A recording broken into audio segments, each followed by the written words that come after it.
on stage our first one. So let me get going here.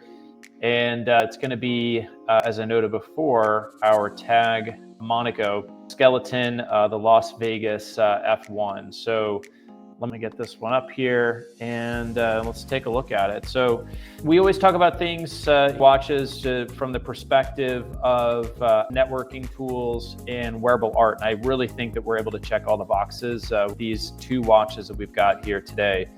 Talk about them as assets. We'll talk about them as networking tools and as wearable art. So this one, MSRP on this piece is $11,700.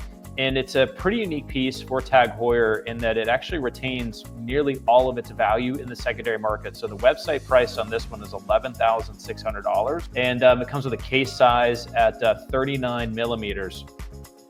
A lot of watches are deemed iconic and some of them are hyped. When you talk about this Monaco, really is an iconic timepiece. Monaco was actually introduced in 1969. Became famous when it was worn by Steve McQueen in the 1971 film Le Mans. It was the world's first square-shaped automatic chronograph, which at the time was super revolutionary. And really since 1969, it remained an iconic timepiece. And the iconic tradition remains with special limited edition. And Tag really designed a beautiful skeleton chronograph that was introduced in connection, as I noted earlier, with the first Formula One Las Vegas Grand Prix a couple years ago. So it's this black titanium 2 case that also sandblasted in black DLC, which is a protective coating around the titanium. It also has an in-house movement on the skeleton from dark to purple. And in my opinion, that's really what makes this a piece of wearable art. In addition to being an asset and a networking tool, like if you're wearing this watch, you're going to get attention. People are going to ask questions. It has a really cool story behind it too, because you've got the Steve McQueen thing, you've got the 1971 Le Mans film. It's a nice piece. It's very cool looking. So really easy icebreaker in any business, networking, any barbecue conversations. You can definitely imagine how easy it would be to really get anyone's attention when you're wearing this on your wrist. On the dial, you've got, I'll kind of bring it a little bit closer. You've got small second subdial above the 6. It's kind of hidden. You also have a date, which is skeletonized as well. So, and the date is adjustable through the crown. Then you've got the 2 pusher chronographs. And you've got at 3 o'clock, you've got a 30-minute chronograph counter. Then at 9 o'clock, you've got a 12-hour chronograph counter. So you're pretty covered for an entire day here. On the reverse, you'll see the TH20 movement is featured here through the transparent sapphire case. Let me actually get this removed here so we can get a closer look at the actual movement itself. Let me get that out of there. There we go. This will be a lot easier for us to take a look.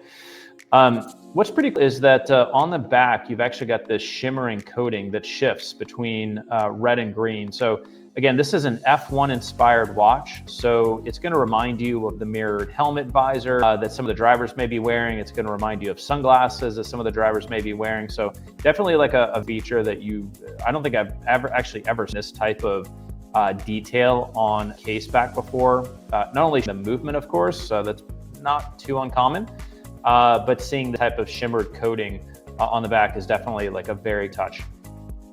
The rotor on the back, which is automatic winding, it is unidirectional as well. It is black to match the case on this piece. And it also features an 80-hour power reserve, which is pretty significant and is going to give you nearly a week worth of wear there with a wind, which is very cool.